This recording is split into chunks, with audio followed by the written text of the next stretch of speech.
Sean bienvenidos a las historias de Lilith. Bienvenidos a todos, ¿cómo están hoy, queridos oyentes? Vamos a continuar con En el Hotel Bertram de Agatha Christie. Capítulo 14. No me gusta este tipo, exclamó el inspector jefe Davy, refiriéndose a Humphreys. ¿Ve algo extraño en él?, quiso saber Campbell. Bueno, repuso el padre como excusándose, ya sabe usted cómo actúan las impresiones. Es demasiado untuoso. Me pregunto si será el propietario o solo el gerente. Puedo preguntárselo. Campbell inició un paso hacia el despacho. No lo haga, se opuso el padre. Ya lo descubriremos. Calladamente. Campbell le contempló con curiosidad. ¿Qué está pensando, señor? Nada particular, pero deseo obtener mucha más información respecto a este sitio. Quiero saber quién está detrás del negocio y cuál es la situación financiera. En fin, todo eso. Campbell meneó la cabeza. Yo afirmaría que si en Londres existe un solo lugar que se halle por encima de toda sospecha. Lo sé, le cortó el padre. Qué útil resulta poseer una buena reputación.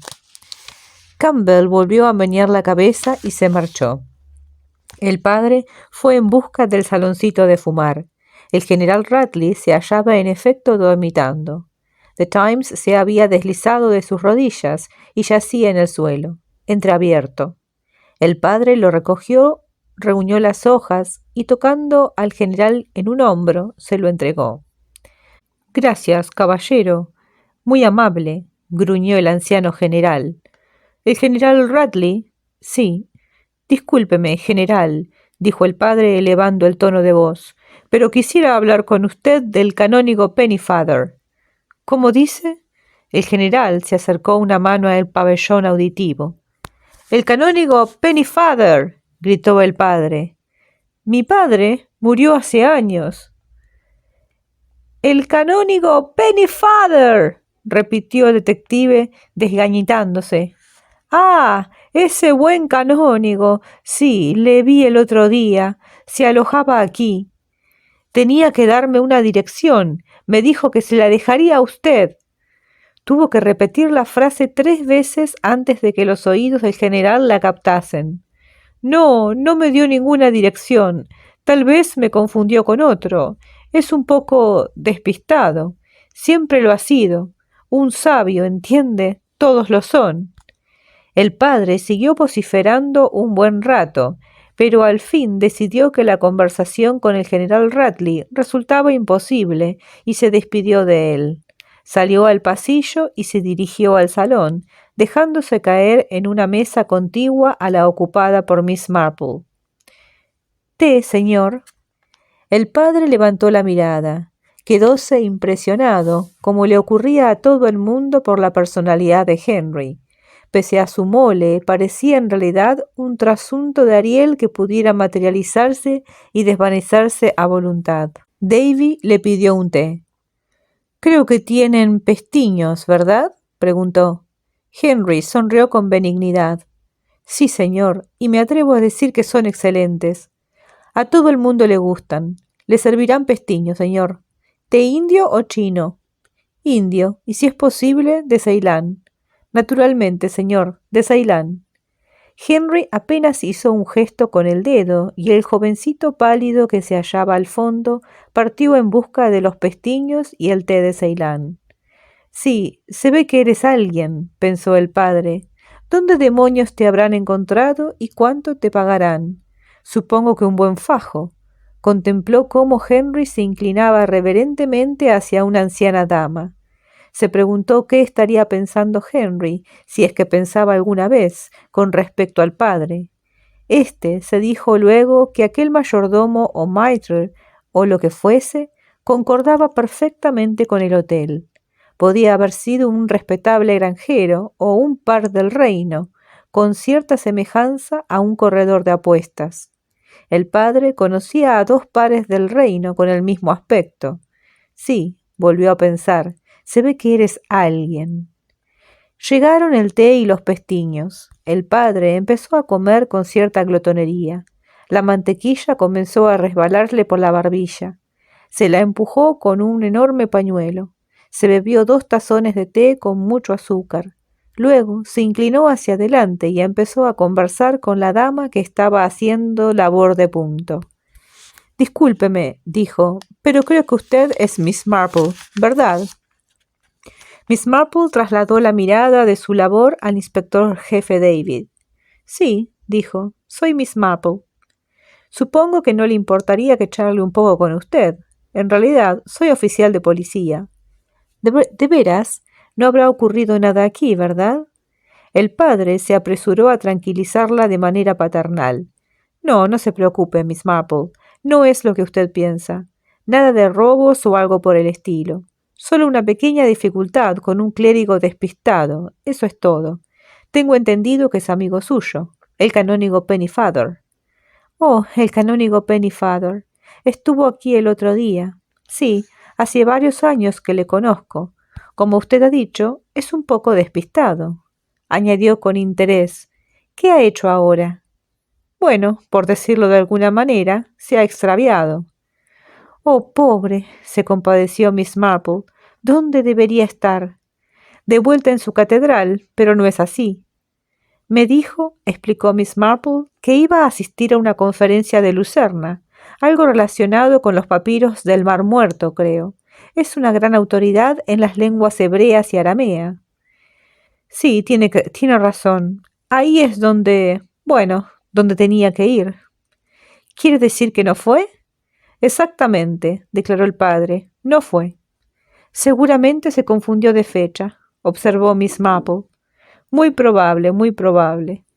Temo, siguió la anciana dama, que no es la primera vez que le ocurre. Una vez fui a tomar el té a su casita de Chatminster. No estaba en casa. Su ama de llaves me contó entonces cuán despistado era. ¿No le dijo nada a usted durante su estancia aquí que pudiera constituir una pista?, inquirió el padre hablando en tono confidencial. Bien, ya sabe a qué me refiero. Respecto a haber hallado algún amigo o tener otros planes, aparte de la asistencia de la conferencia de Lucerna.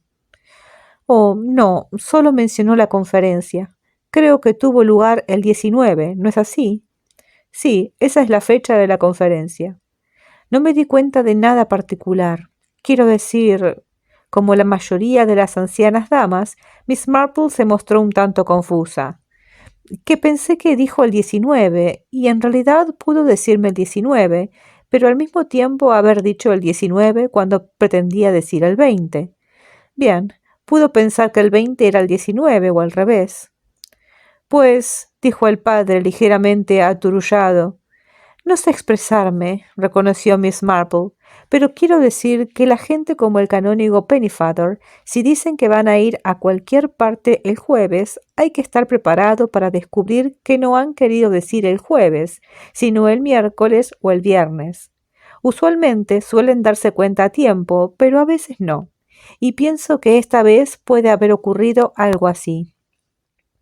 El padre pareció ligeramente intrigado. Habla usted como si ya supiera, Miss Marple, que el canónigo Pennyfather no iba a dirigirse hacia Lucerna. Sabía que no podía ir a Lucerna el jueves porque estuvo aquí todo el día, o la mayor parte del día. Por esto pensé que pudo haberme dicho el jueves, refiriéndose en realidad al viernes. De todas formas, se marchó de aquí el jueves por la tarde llevándose una bolsa Bea. ¿De veras? Intuí entonces que se dirigía al aeropuerto, continuó Miss Marple.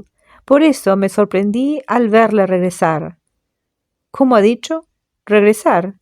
Sí, volvió al hotel. Pongamos esto en claro, la interrumpió el padre, hablando con cuidado y tono reminiscente, como si el asunto importase poco. Usted dice que vio al viejo idiota, al canónigo, marcharse de aquí en dirección al aeropuerto, según pensó la tarde del jueves. ¿Es así? Sí, a las 6:30 o 7 menos cuarto. Y afirma que regresó. Quizá perdió el avión. ¿Cuándo regresó? Bueno, no lo sé en realidad. No le vi volver. Oh, exclamó el padre, decepcionado. Creí que había dicho que le vio. Claro que le vi. Más tarde, aclaró Miss Marple. Lo que quiero decir es que no vi cómo entraba en el hotel. ¿Le vio más tarde? ¿Cuándo? Miss Marple meditó. Déjeme pensar. Sí, serían las 3 de la madrugada. No conseguía dormirme, y algo me desveló por completo. Un ruido. Hay muchos ruidos molestos en esta parte de Londres. Miré mi relojito y vi que eran las 3:10. Por un motivo indefinido me sentí inquieta, quizá por los pasos que resonaban junto a mi puerta. Como vivo en el campo, si oigo pasos en medio de la noche, me intranquilizo. Así que abrí la puerta y atisbé fuera, y vi al canónigo Pennefather saliendo de su habitación, es la contigua a la mía, y bajando las escaleras con el abrigo puesto. Salió de su cuarto a las 3 de la madrugada y bajó las escaleras con el abrigo puesto. Sí, afirmó Miss Marple, añadiendo, entonces ya me pareció muy raro. El padre la contempló pensativo unos momentos. Miss Marple inquirió al fin, ¿por qué no se lo ha contado a nadie? Porque nadie me lo ha preguntado, se limitó a contestar la anciana. Capítulo 15. El inspector jefe David lanzó un profundo suspiro. «Ah», replicó, «supongo que nadie se lo preguntó. Es así de sencillo». Volvió a quedarse silencioso. «¿Cree que le habrá ocurrido algo desagradable?», quiso saber Miss Marple. «Hace ya una semana que desapareció», explicó el padre. «No sufrió un ataque cardíaco ni cayó en ninguna calle por algún motivo parecido. Tampoco ha sido llevado a ningún hospital como resultado de un accidente. ¿Dónde está, pues? Su desaparición ha sido comunicada a la prensa, pero todavía no ha acudido nadie con alguna información. Tal vez no leen los diarios. Yo no he leído nada sobre este caso». Parece, el padre estaba respondiendo a sus propios pensamientos, como si hubiese querido desaparecer, abandonar el hotel a altas horas de la noche. «Usted está completamente segura, ¿verdad?», inquirió agudamente. «¿No lo soñó?». «Estoy absolutamente segura», respondió Miss Marple con firmeza. El padre se levantó. «Será mejor que vaya a interrogar a la camarera», anunció. Encontró a Rose Sheldon de servicio y la contempló con aprobación. «Siento molestarla», comenzó. «Sé que usted ya habló con el sargento.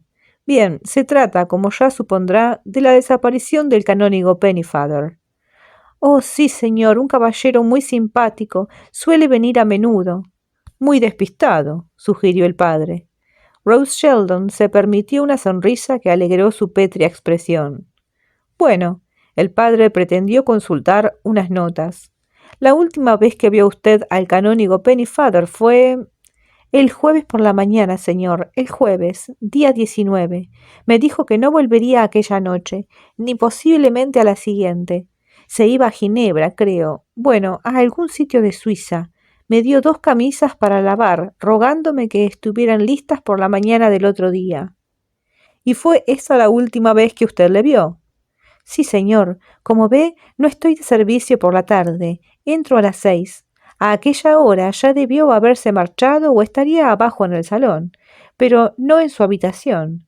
Había dejado, en cambio, 2 maletas». «De acuerdo». Se había examinado el contenido de las maletas, sin aportar ninguna pista útil. Continuó. «¿Le llamó usted a la mañana siguiente?» «¿Llamarle? No, señor, estaba fuera». «¿Qué hacía usted de ordinario? ¿Entrarle el té? ¿Algún desayuno?» «Un té temprano, señor. Luego se desayunaba abajo». «¿Con que aquel día no entró para nada en su habitación?» «Oh, sí, señor». Rose pareció extrañada. «Entré como de costumbre. Cogí las 2 camisas y luego aseé el cuarto. Limpiamos las habitaciones todos los días». «¿Había alguien dormido en la cama?» La joven le miró fijamente. «¿En la cama, señor? Oh, no». «¿No estaba deshecha?» La camarera movió la cabeza negativamente. «¿Y el cuarto de baño?» «Había una toalla húmeda, señor, como de haber sido usada. Presumí que sería de la tarde anterior. Pudo haberse lavado las manos antes de marcharse». «Y no había el menor indicio de que hubiese regresado a su habitación bastante tarde, quizá a medianoche». La muchacha volvió a mirarle con suma extrañeza. El padre abrió la boca y volvió a cerrarla. O la muchacha no sabía nada del retorno del canónigo, o se trataba de una maravillosa actriz. ¿Y sus ropas estaban todas en las maletas? No, señor, estaba todo colgado en los armarios. Deseaba conservar la habitación, señor. ¿Quién lo recogió todo?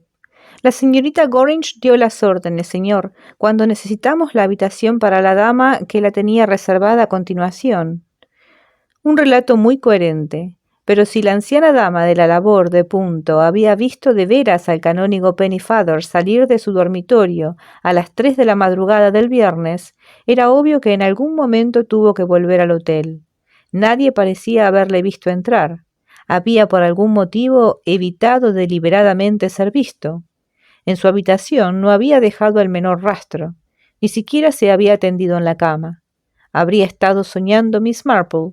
A su edad era muy posible. Le asaltó una idea. ¿Y la bolsa de viaje? ¿Cómo, señor? Una bolsa pequeña, azul, con las iniciales de Bea o Boac. Usted debió verla, ¿verdad? Oh, la bolsa, sí, señor, pero debió llevársela consigo, para el viaje a Suiza. Es que no fue a Suiza. No llegó allí, por lo tanto debió dejársela aquí, o bien regresó y la dejó junto con el equipaje. Sí, claro, no estoy segura, pero creo que sí estaba la bolsa. La mente del inspector jefe formuló una pregunta. No te han dado instrucciones para esto, ¿verdad? Hasta aquel momento, Rose Shelton se había mostrado tranquila y competente, pero aquella pregunta la había sobresaltado.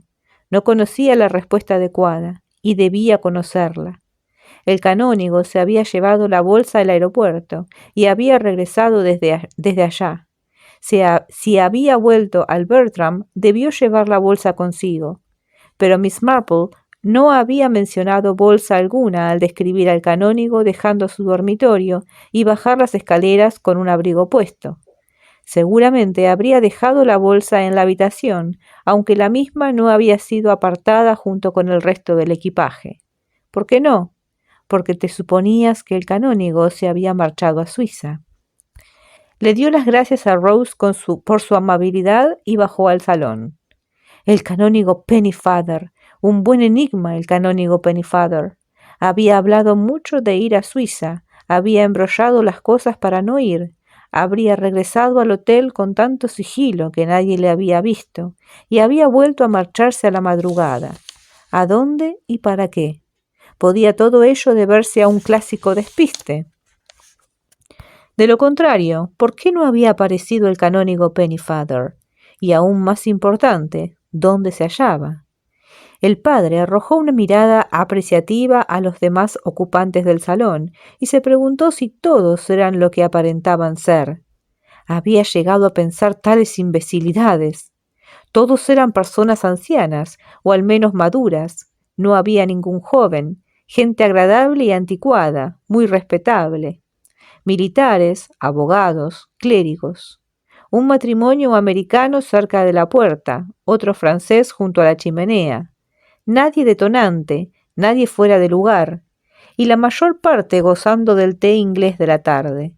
¿Podía realmente existir algún delito en un establecimiento tan apacible, donde la gente aún se dedicaba a tomar el té por las tardes? El francés le hizo una observación a su esposa que parecía contestar la pregunta mental que se hacía el inspector jefe. «Le 5 o'clock», dijo. «C'est bien anglais. N'est-ce pas?» Miró en torno con mirada aprobadora. «Le 5 o'clock», iba pensando el inspector jefe Davy al salir a la calle. Ese tipo francés ignora que el té de las 5 está en Inglaterra tan fuera de moda como una flor en el ojal de la solapa. En la calle había bastantes bultos y maletas que iban siendo cargados en un taxi. Por lo visto, el señor y la señora Elmer Cabot se marchaban ya al Hotel Vendôme de París. Sobre el bordillo de la acera, la señora Cabot le estaba expresando su opinión a su esposo. «Los Pillsbury tenían razón respecto a este hotel, Elmer. Es la vieja Inglaterra, puro eduardinismo. Me parecía que Eduardo VII iba a presentarse en cualquier momento, sentándose a tomar el té. Me gustaría volver al año próximo. Si es que tenemos $1.000.000 para gastar, repuso su marido con sequedad cáustica.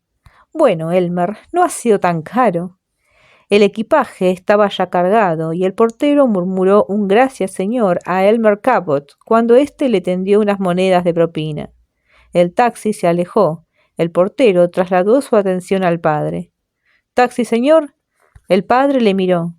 Más de 6 pies de estatura, de buen aspecto, tal vez un poco ambicioso, ex militar, muchas medallas, y todas auténticas. Algo inestable, seguramente gran bebedor. —¿Militar retirado? —preguntóle. —Sí, señor, de la Guardia Irlandesa. —¿Y con decoraciones militares? ¿Dónde las ganó? —En Burma. —¿Cómo se llama? —Michael Gorman, sargento.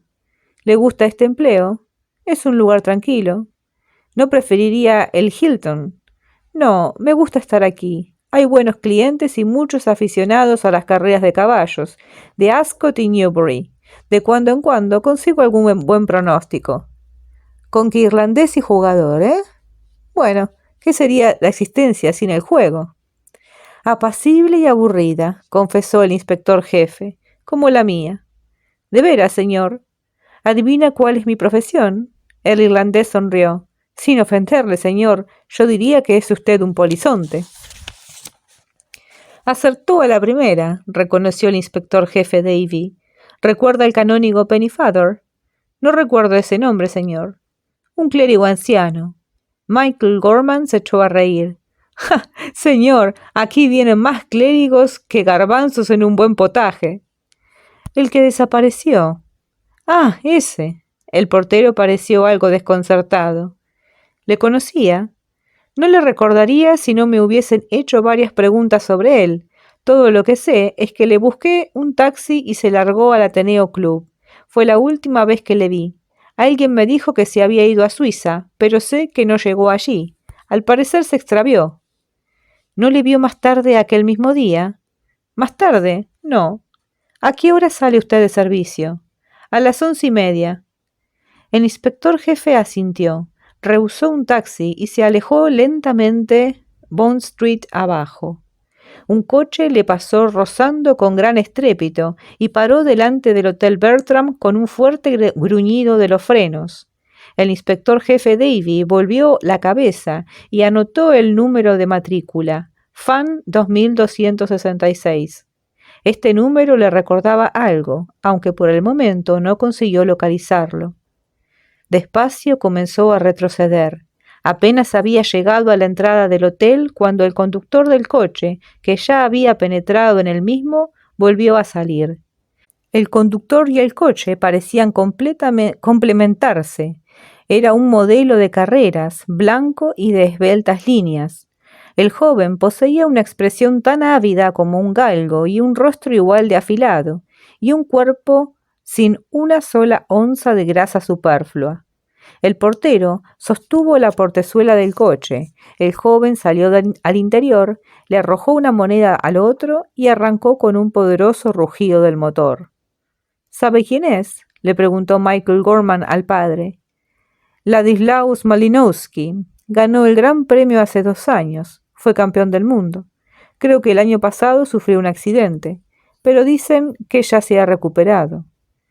—No me diga que para en el Bertram. No es la clase de cliente adecuado. Michael Gorman sonrió. No para aquí, pero una amiga suya. Guiñó un ojo. Un maletero con un delantal listado salió, portador de más equipaje americano. El padre se quedó contemplando distraídamente cómo las maletas iban siendo cargadas en un Daimler Hire, mientras intentaba recordar todo lo que sabía de Ladislaus Malinowski. Un joven inquieto. Se murmuraba que estaba enredado con una dama muy popular. ¿Quién era? Todavía mirando sin ver un baúl armario, dio media vuelta para marcharse, y luego, pensándolo mejor, volvió a entrar en el hotel. Fue a la recepción y le pidió a la señorita Gorringe el registro de los clientes. La señorita Gorringe estaba muy atareada con la marcha de los americanos y se limitó a colocarle el libro sobre el mostrador. Él fue girando las páginas.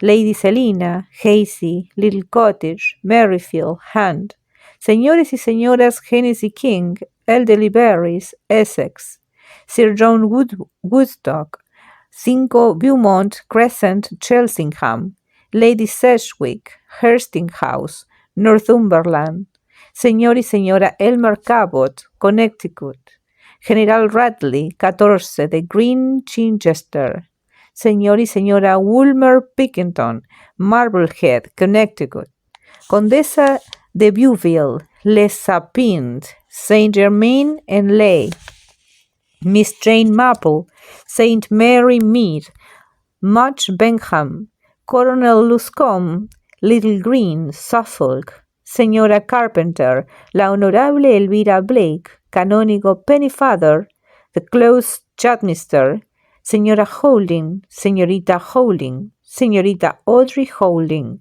The Hanor House, Carmanton, señor y señora Ricefield, Valley Forge, Pennsylvania, el duque de Barnstaple, Doom Castle, N. Devon, toda una serie de personas que se habían alojado o aún se alojaban en el Hotel Bertram. Formaban, pensó el inspector jefe, como una pauta general.